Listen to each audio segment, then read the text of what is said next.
Сонгуулийн сурталчилгааны хүрээнд нэр дэвшиж байгаа тойргийнхоо иргэдтэй уулзалт хийн санал хүслийг нь сонсон мөрийн хөтөлбөрөөр товч танилцуулж байгаа юм а. 6 дугаар сарын 15-ны өдөр 3 дугаар тойрогт орон нутгийн сонгуульд нэр дэвшиж байгаа Даваагийн Бат Жаргал болон улсын хурлд нэр дэвшиж байгаа Дамтны Хаян Хэрванаар тойргийнхоо иргэд сонгогчдод уулзалт хийлээ. Иргэдтэй уулзах сонгуулийн сурталчилгааны ажил үргэлжилж байна.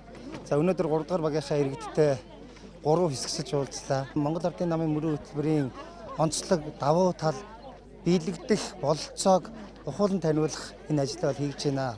Манай иргэд сонгогчид маань Монгол Ардын намын дэвшүүлсэн мөрийн хөтөлбөрийг маш сайхан хүлээж авч байна, ойлгож байна. Ингээд иргэд сонгогчдын маань итгэл найдвараар Монгол Ардын нам энэ сонгуульд ялалт байгуулж одоо ингэж ард түмнийхээ энэ цаг үед одоо эдийн засаг хүнд байгаа, ядуурл ихссэн, ажлын байр байхгүй, ордлогогүй байгаа энэ хүнд үеийг бол Монгол Ардын намд итгэл өгж одоо энэ улс төрийн уугуун хүчин энэ хүнд байдлаас Монгол Ардын нам энэ хүнд байдлаас монголчуудыг, дарханчуудыг одоо ямар ч байсан нэг зөв зам руу залнаа гэдэгт бол итгэлтэй байна.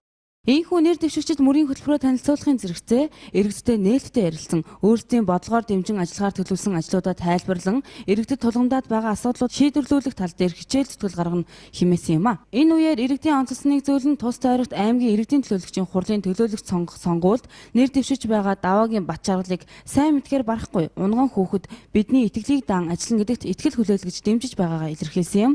Өнөөдөр өвгөн би төрийн удирдлагуудыг сонгох, орон нутаг улсаа хөгжүүлэх, хүн амын эрүүлийн өр хүүхдийн ирээдүйн төлөө санаа зовж ирсэн ийм үеийг хэвээр хуучин янзаар социализмын шиг эргэж ирэх гэж намууд маань анхны Монгол Ардын нам маань ингэж зүтгэж, ингэж найдвартай, итгэлтэй хүмүүсүүд орон нутагт болон улстай дэвшүүлж байгаа их баяртай байна.